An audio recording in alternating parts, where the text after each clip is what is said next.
Assalamualaikum warahmatullahi wabarakatuh. Selamat datang kembali di channel kami Ansril Hidayat. Terima kasih bagi teman-teman Bapak Ibu guru yang sudah subscribe dan like serta share video-video di channel kami. Semoga channel kami segera berkembang. Amin. Masih membahas tentang P3K tahun 2021. Kita akan membahas tips bagaimana cara memilih formasi menggunakan trik jitu sehingga nanti Bapak Ibu guru yang mendaftar P3K di tahun 2021 dapat melaluinya dengan sukses. Insya Allah ini bermanfaat ya. Nah, sebelumnya kita bahas sedikit tentang penjelasan dan syarat guru honorer yang ini banyak sekali dibahas di media ya. Nah, pemerintah akan membuka ini ya rekrutmen guru P3K pegawai pemerintah dengan perjanjian kerja tahun 2021. Nah, di sini ada tiga macam kuotanya 1 juta. 3 macam itu maksudnya adalah 3 golongan peserta. Yang pertama honorer K2, kemudian non K2 serta pendidikan PPG ya. Nah, ini menurut Direktur Jenderal Guru dan Tenaga Kependidikan GTK Kementerian Pendidikan dan Kebudayaan Iwan Syahril ada beberapa syarat. Nah, syarat bagi guru honorer K2 itu agar bisa ikut tes datanya harus masuk dalam database Badan Kepegawaian Negara ya. Kemudian untuk guru non K2, honorer non K2 baik di sekolah negeri atau swasta harus masuk dalam data Dapodik, data pokok pendidikan. Dan bagi lulusan S1 atau D4 fresh graduate atau keguruan yang belum pernah mengajar harus memiliki sertifikat mendidik dari program PBG Prajabatan. Nah, kemudian untuk pendaftaran menurut Iwan akan dilihat dari kualifikasi ijazah yang linear dengan formasi yang ada. Bagi guru yang mempunyai sertifikat mendidik, maka yang digunakan adalah sesuai linearitas sertifikat mendidik ya. Nah, ini akan kita dari penjabaran ini akan kita keluarkan, kita simpulkan di beberapa poin yang akan kita bahas di akhir ya. Kemudian sertifikat mendidik bukan jadi syarat utama untuk mendaftar P3K. Yang utama adalah ijazahnya harus linear dengan formasi yang disiapkan. Misal guru SD, maka ijazahnya sarjana pendidikan guru SD, bukan sarjana pendidikan bahasa Inggris ya. Terang Iwan ya di jpn.com. Linearitas ini lanjutnya diperlukan untuk mengisi formasi sesuai kebutuhan guru P3K. Nantinya setiap Pemda akan mengusulkan, ini sudah ya, mengusulkan kebutuhan P3K ke Kemenpan RB. Kemudian formasinya ditetapkan Kemenpan RB. Nah, ini yang perlu dicermati, proses ini berbeda dengan rekrutmen di tahun 2019 ya, di mana formasinya belum ditetapkan. Ketentuannya saat itu seluruh guru honorer K2 yang masuk database BKN bisa ikut tes P3K tanpa usulan formasi dari Pemda. Ini yang 2019 tanpa usulan, yang penting ikut tes seperti itu. Nanti formasinya sesuai dengan yang diterima ya. Nah, seperti itu. Nah, kalau formasi ini ya, formasi setelah guru honorer K2 lulus P3K, ini yang tahun 2019 ya. Nah, akan tetapi dampaknya proses pengangkatannya menjadi lama dan menimbulkan masalah karena ternyata banyak guru yang ijazahnya tidak linear sehingga harus dicarikan formasi sesuai pendidikannya. Ini yang rekrutmen yang lalu ya, tapi yang sekarang tahun 2021 sistemnya sangat berbeda.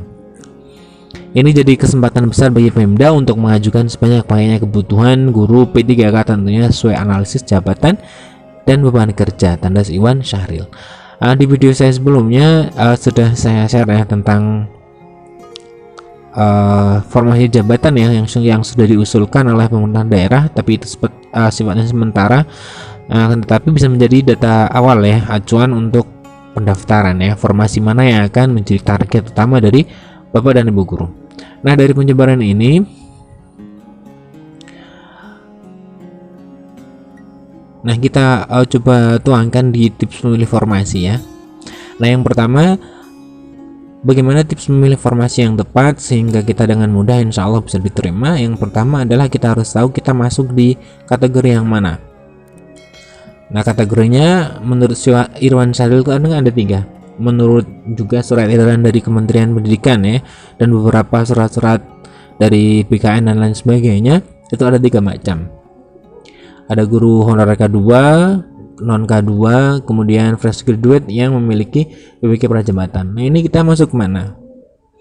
Misalkan kita masuk di honorer K2, maka kita pastikan tipsnya kita sudah masuk data BKN.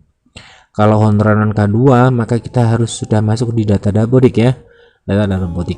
Kemudian yang ketiga, kalau kita fresh graduate, maka kita yakinkan kita sudah memiliki sertifikat pendidik ya melalui program prajabatan. Nah, ini yang pertama ya. Kita masuk di kategori yang mana? Kemudian yang kedua, tips memilih formasinya adalah linearitas. Maksudnya apa? Nah, formasi yang kita pilih nanti itu harus sesuai dengan kualifikasi ijazah. Ini bagi yang belum bersertifikat pendidik atau yang belum mengikuti program PPG ya, pendidikan profesi guru, maka kita memilih formasi sesuai dengan kualifikasi ijazah. Maksudnya di ijazah kita itu kita harus sesuaikan dengan formasi jabatan atau lowongan yang ada. Jangan sampai tidak sama ya, kita memilih misalkan kita berijazah guru PGSD, pendidikan guru SD, tetapi kita memilih formasi lowongan guru bahasa Inggris. Nah, ini tidak sinkron. Nah, ini linearitas ini. Nah, bagi formasi yang kita memilih formasi sesuai Serdik ketika kita sudah memiliki sertifikat pendidik meski tidak sesuai ijazah, karena yang dalam peraturannya ya, dalam BKN itu untuk guru yang bersertifikat pendidik maka yang digunakan adalah linearitas sesuai sertifikat pendidik, bukan ijazah. Nah, kemudian kalau ditanya ijazah yang mana? Ijazah yang satu terdaftar di Dapodik ya, yang kedua yang sudah divervalkan ya, verval memiliki melalui info GTK seperti itu. Kemudian ijazah yang apa? Ijazah minimal D4 atau S1, itu ijazahnya. Kemudian yang seterusnya adalah tips memilih formasi yang ketiga ya, peluang terbesar. Kita harus tahu peluang terbesar kita berada di mana. Bagaimana maksudnya? Kita lihat nantinya jumlah formasi yang muncul dalam satu sekolah. Misalkan guru SD di SD itu muncul berapa formasi, kita bisa pilih yang formasi guru SD terbanyak 5 misalkan ada ya. Nah, kemudian yang kedua, estimasi jumlah pelamar. Bagaimana cara melakukan estimasinya? Biasanya sekolah di ring 1 SD 1 misalkan SD favorit itu dia menarik minat bagi para guru untuk melamar di sana. Nah, kita tinggal pilih saja kita berani bersaing di sana atau tidak.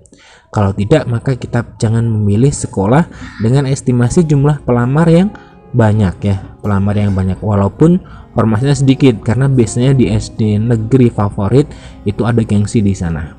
Yang ketiga, tempat tugas atau penempatan. Nah, ini kita harus berani bersikap misalkan ya, seperti hampir sama dengan poin 2 ya. Misalkan tempat seperti teman saya ada yang memilih itu tempat tugas ini CPNS, tapi ya dia melamar di sekolah di kaki gunung ya. Nah, itu justru di sana pelamarnya sedikit sehingga dia bisa lolos seperti itu. Nah, ini strateginya ya. Nah, yang keempat adalah gali informasi. Tips yang keempat, yang terakhir, gali informasi. Informasi tentang apa? Yang satu informasi tentang jabatan. Maksudnya formasi apa yang kita lamar itu kita cari tahu dulu jabatannya. Misalnya guru SD, berarti kita harus tahu guru SD persyaratannya apa, seperti itu dan lain sebagainya. Yang kedua, lokasi formasi sekolah. Apa pentingnya? Iya, karena kita bisa mengetahui kondisi guru saat itu di sekolahan itu. Karena di beberapa literatur ya, surat yang beredar ya, terutama ini ya yang hasil diskusi dengan pemerintah daerah itu dari Kementerian Pendidikan, itu bahwa guru honorer yang sudah berada di sekolah negeri dan ada lowongan di sana maka otomatis terdaftar di sana. Nah, misalkan kita akan melamar di SD 2 ya, misalkan SD 2, guru SD melamar di SD 2. Nah, di SD 2 itu sudah ada guru honorer di situ, maka guru honorer yang di SD 2 itu otomatis terdaftar di SD 2. Nah, itu kalau kita bisa melihat, kita bisa melakukan apa ya, pengenalan lokasi formasi sekolah, Maka sehingga kita tahu keadaan guru di sana, kita bisa memilih sekolah mana misalkan yang belum ada guru honorernya. Maksudnya di situ sudah pegawai negeri semuanya, kekurangan guru. Misalnya ada 2 kelas yang belum memiliki guru dan itu dibuka ya mengajar di sana. Nah itu peluang sangat besar kita bisa memilih di sana. Menurut kami itu akan sangat membantu ya, sangat memudahkan ya para bapak ibu guru yang mau melamar PTK di sana. Nah ini tentang tips ya, tips untuk memilih formasi sehingga kita akan dimudahkan ya nanti ketika mengikuti seleksi P3K. Terima kasih bagi bapak ibu yang telah menyimak berita ini, channel yang kami sampaikan, berita yang kami sampaikan. Jangan lupa tinggalkan jejak ya dengan subscribe, like dan share video-video kami. Ketika ada koreksi silahkan bapak ibu guru tuliskan di kolom komentar ya, atau berita yang kurang sehingga memberikan manfaat kepada guru yang lain. Terima kasih, kami akhiri. Assalamualaikum warahmatullahi wabarakatuh.